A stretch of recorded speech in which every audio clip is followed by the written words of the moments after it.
لطالما كان حلمي إني أزور الصين وبالتحديد مدينة بكين، فهي تعد من أقدم الحضارات في العالم وتتميز بتاريخها العريق وثقافتها الغنية. إضافة إلى ذلك فإنها تضم إحدى عجائب الدنيا السبع، سور الصين العظيم. فيلا خلونا نغطيها مع بعض.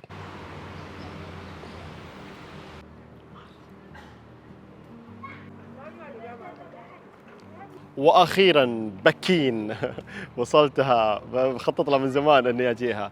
هذه المنطقة اسمها ساليتون، فيها مطاعم وفيها اللي هو محلات وفيها الكوفيات، راح اغطيها لكم شيء اكيد.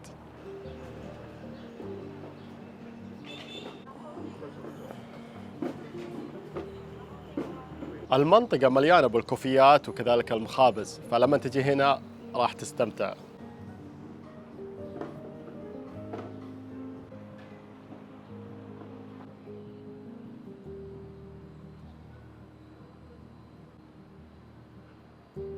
شوفوا طريقة الكراسي جدا جميلة.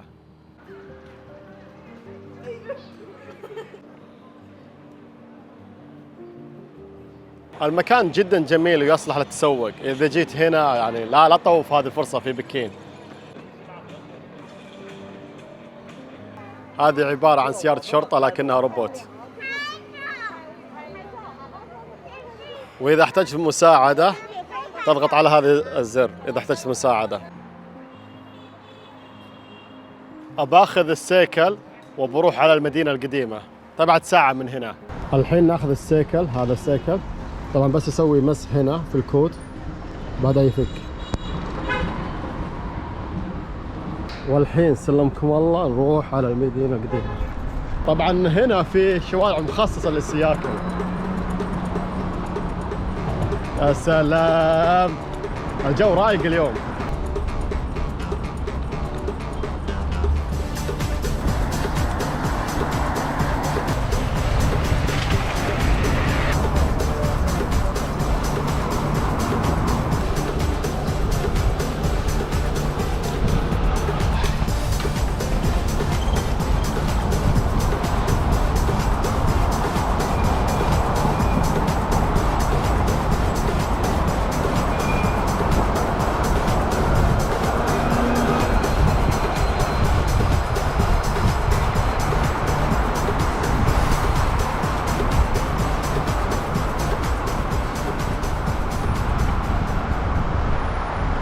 السيكل أخذ مني عشان أوصل هنا تقريبا يمكن ربع ريال، يعني لو أخذت تاكسي ممكن ياخذ مني 10 ريال. وكانت جولة جميلة أو تجربة حلوة. كل مدينة فيها الحي القديم أو الحي اللي أول من نشأت فيه المدينة، وهذا هو الحي القديم في مدينة بكين، راح أغطيه لكم.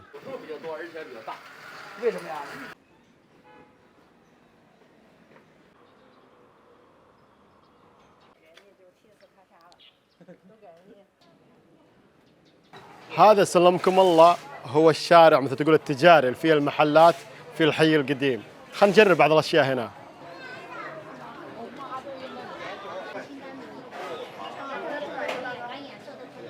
جربت عندهم الشاي وعجبني اللي هو آخر واحد اللي هو روز شاي.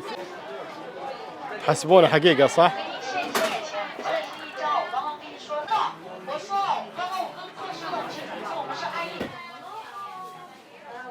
هذا هو السمسم، خليه على شكل حلا.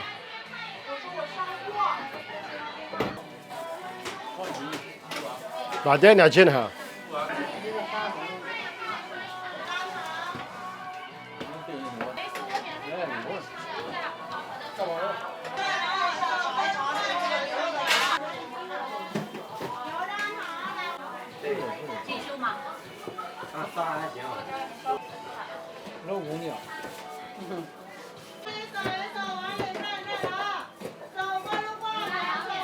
أخذت اللي هو الباشن فروتس، طبعا هم يحبون كل مشروباتهم يكون فيها شاي.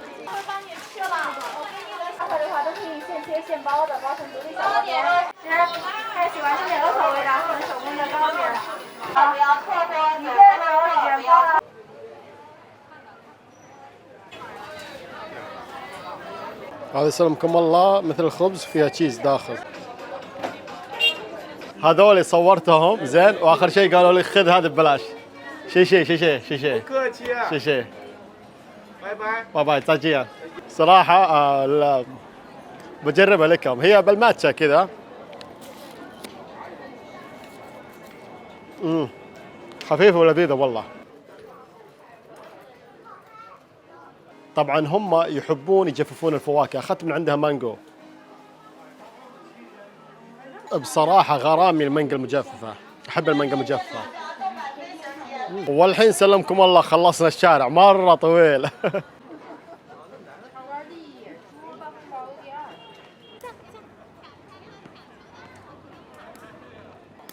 بكين كلها أماكن أثرية، في كل زاوية تحصل فيها تاريخ أو قصة أو حدث. هذه اللعبة صعبة والله، جربتها معاهم جدا صعبة، مدري كيف يلعبونها. شوفوا عشان تعرفوا معنا صعوباتها كيف يتعاملون معها السياح. شوف صعبة جدا، بيدينهم ما يعرفون لها. شوف بيدينهم وما يعرفون لها.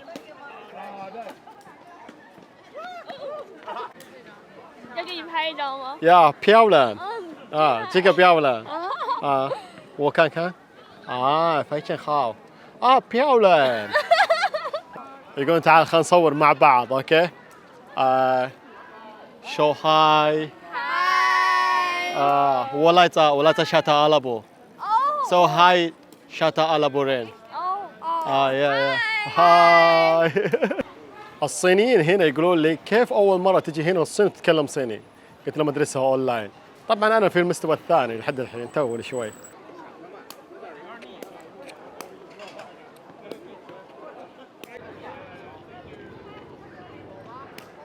حاليا وصلت هذه القرية هادية، جيت من منطقة ثانية عن طريق التاكسي، ما رحت مع هذول الجماعات اللي يروحون يعني لحالهم، فقلت خليني أروح لحالي يعني أشوف وين أوصل. لكن وصلت عند اللي هو سور الصين العظيم.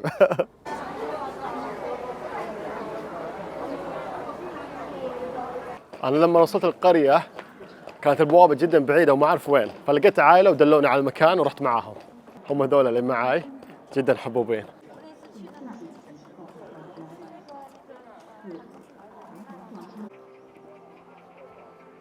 لما جيت قالوا ممنوع الدرون، خذوهم من عندي، قال لما ترجع تاخذها، لكن ربعي كفوا والله عليهم ما خلوني انتظروني، قال ما نخليك.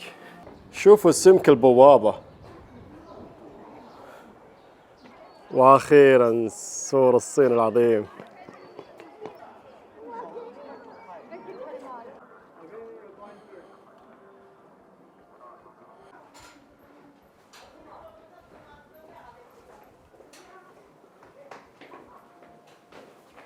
واخيرا سور الصين العظيم. هذا السور الذي يعتبر معجزة من معجزات العالم، واحد من 7 المعجزات في العالم، تم إدراجه عام 2007. طبعا يبلغ طول هذا السور تخيلوا 21,000 كيلو متر. تقدر تقطع هذه المسافة؟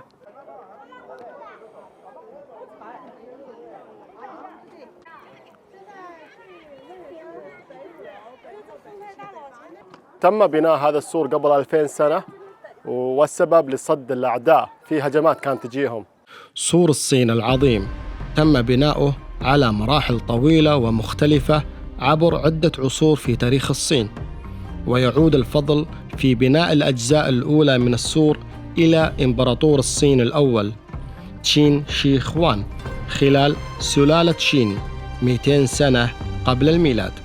كان هدف السور في البداية حماية الحدود الشمالية للصين من هجمات القبائل البدوية.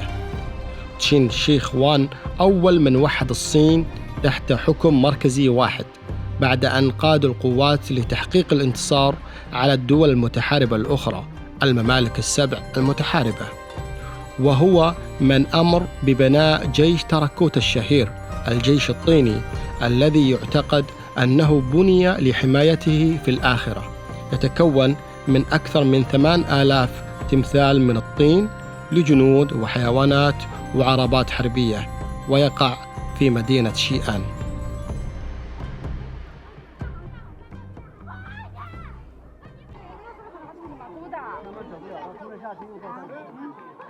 ما تمشي مسافة بسيطة تحصل مثل القلاع وهذه القلاع مهمتها الرئيسية يكون للمراقبة، برج المراقبة، وإذا في حال صار هجوم من الأعداء يشعلون الإنار من فوق، فتبدأ القلاع اللي بعدها تشعل النيران. وهذا المقر هو المقر الرئيسي. شوفوا طبعا في أكثر من مقر هنا، مثل تجمع الجنود ومثل إقامة مثلا، وعن طريقهم هم يدخلون، يعني الخروج من عن طريق هذا المقر يروحون للمدينة، لأن الجهة المقابلة ما فيها شيء يكون. في حال هطول الأمطار، شوف التصريف عندهم، يمشي المطر من هنا ما يروح للقلعة، لا، في هنا مثل التكة وينزل من هذه الحفرة.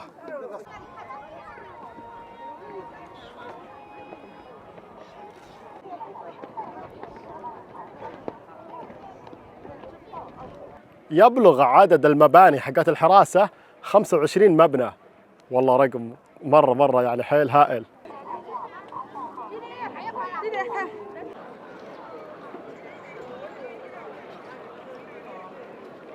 وصلت إلى المدينة المحرمة، لكن الأيام هذه أيام عطلة عندهم، عطلة العمال، فشوفوا كمية الزحمة هنا وكل تذاكر سولد اوت. فيلا اوكي نتجول حواليها ونشوف أماكن أخرى.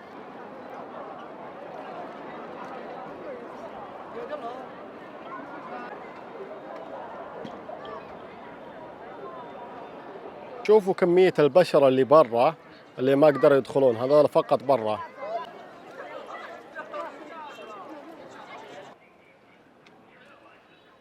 يفضل انك اذا حاب تزور مثل بكين او الاماكن التاريخيه لا تجي في ايام العطل، ما راح تحصل يعني تذاكر ممكن.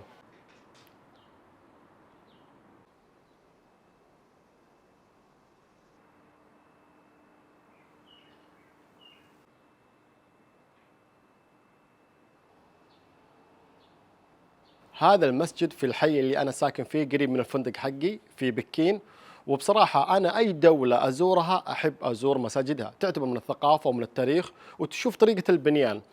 بصراحة أنا أعتب على الناس اللي يجون يزورون الصين وبكين مثلا وأي مكان في الصين، ويعني يزورون الأماكن التاريخية ولا يزورون مساجدها. زوروا مساجدها، تعتبر من التاريخ ومن الثقافة، ووروا الناس أن في الصين فيها مساجد بهذه الطريقة وبهذا الجمال.